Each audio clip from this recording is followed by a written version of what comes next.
New video of Ethiopia massacre shows soldiers passing phone around to document their executions of unarmed men. A few scattered human bones lay on the rocky ground, along with a broken skull and several half-burned identification cards. That is all the villagers could find, 6 months after Ethiopian troops rounded up their loved ones and shot them at point-blank range, throwing the bodies off a rocky hillside deep in the mountains of central Tigray in Ethiopia. An April 2021 CNN investigation, in collaboration with Amnesty International, examined video clips of the January massacre and used geolocation techniques to verify the video was filmed on a ridge near Mahaibirdigo in January 2021. The investigation revealed at the time that at least 11 unarmed men were executed, and 39 others were unaccounted for. How a massacre in Tigray was captured on video. How a massacre in Tigray was captured on video. 4:45. CNN was sent the gruesome footage in March this year by a pro-Tigray media organization, the Tigray Media House, TMH. TMH told CNN at the time that the video was filmed on a mobile phone by an Ethiopian army soldier turned whistleblower involved in the mass killing. An additional longer video clip of the massacre has now been shared with CNN by TMH, revealing new details about the atrocity and the soldiers behind it. CNN used geolocation techniques to determine the extended footage was also filmed at the ridge near Mahaibirdigo. A voice at the end of the new clip identifies the Ethiopian soldier filming the video as Fifi. He also reveals his military brigade and division. In the extended video seen by CNN, Fifi swaps the phone with another soldier, takes a gun and shoots.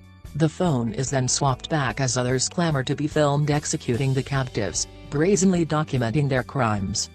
This extended footage has all the hallmarks of a trophy video, and yet, despite the evidence, the Ethiopian Prime Minister's office dismissed the findings of CNN's original investigation, saying, "Social media posts and claims cannot be taken as evidence." 6 months after the attack, 2 people in Mahaibirdigo told CNN they had collected the national identification cards of 36 people who were killed, but another 37 people remain missing, indicating the toll of the massacre could have been more than double what was initially reported. CNN reached out to the Ethiopian government but it did not respond. Ethiopia is under growing international pressure over a number of reported atrocities in its war-torn northern Tigray region that could amount to war crimes. Thousands of civilians are believed to have been killed since early November, when Prime Minister Abiy Ahmed launched a major military operation against the ruling Tigray People's Liberation Front, TPLF, sending in national troops and militia fighters from Ethiopia's Amhara region. CNN has previously compiled extensive eyewitness testimony that Ethiopian soldiers and soldiers from neighboring Eritrea were perpetrating massacres, extrajudicial killings, sexual violence and other abuses in the region. Since January, families of the victims in Mahaibirdigo say they have been unable to access the ridge due to the continued presence of Ethiopian troops in the area, leaving them without a way to bury their loved ones. Read more Tigray coverage. Eritrean troops disguised as Ethiopian military are blocking critical aid. Doctors say rape is being used as a weapon of war. They thought they'd be safe at a church. But last Friday, the soldiers departed for nearby Aksum, giving locals a long-awaited opportunity to search for any remains, according to 9 people CNN interviewed who had visited the massacre site. Over a period of days, family members of the victims filmed the church burials, documented evidence of bullet casings at the massacre site and took photographs of skeletal remains which they sent to CNN. "We are not naming the family members who fear for their safety." One family member told CNN that even while villagers were gathering up the remains of their loved ones, the area came under attack. Violence in Tigray has once again intensified in recent weeks after Tigrayan forces launched a renewed offensive last week. Even after Ethiopian soldiers withdrew, the massacre site remained under attack. One photograph from the scene of clothing and an ID card left at the scene of the massacre in Mahaibirdigo, Tigray. One photograph from the scene of clothing and an ID card left at the scene of the massacre in Mahaibirdigo, Tigray. The soldiers from Aksum started to bomb the area with artillery fire. Around 9 to 10 p.m. everyone scattered and ran back home, the family member said.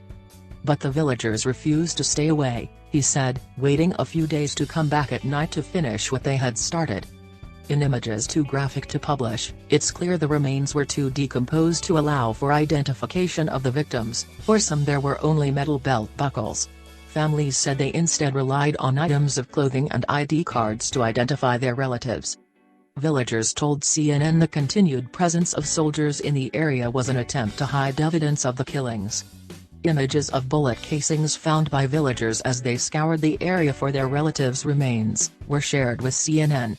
An arms expert told CNN these would normally be used in light machine guns and assault rifles like those seen in the massacre video. The village couldn't wait any longer, they were saying we can't get peace unless we bury them. Mahibirdigo resident, June 2021. CNN used geolocation to verify that the video of the bullet casings was from the same massacre site. CNN also obtained images taken on June 21 that show bones, charred remains, clothes and ID cards at site of the attack. Some of the clothes were also seen in the original video clips investigated by CNN. Families brought the remains they could find to Mary M. Magdalene Church, a few kilometers from the massacre site, for an emotional ceremony where they prayed for justice and to heal their loss on June 21.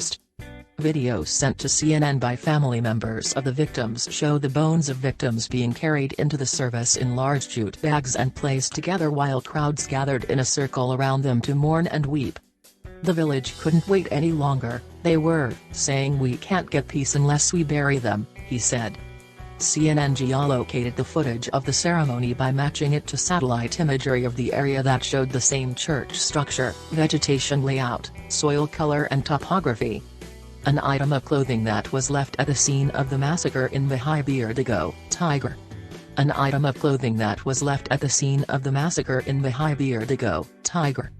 Sunlight in the footage indicates that the burials took place at approximately 9 a.m. This corresponded to the timings stored in metadata, which some of the footage retained. Many of those targeted in the extrajudicial executions were young men of so-called fighting age. One of the young men executed in the massacre was 23-year-old Aliula. His brother told CNN he discovered Aliula's ID card amid the remains. CNN first reported on Aliula in April when his brothers discovered his fate while watching a TV report about the massacre. At the time, another one of Aliula's brothers told CNN it was hard to accept. Though the family says they have been unable to find his remains, Aliula's ID card is enough, they say, to give them some closure.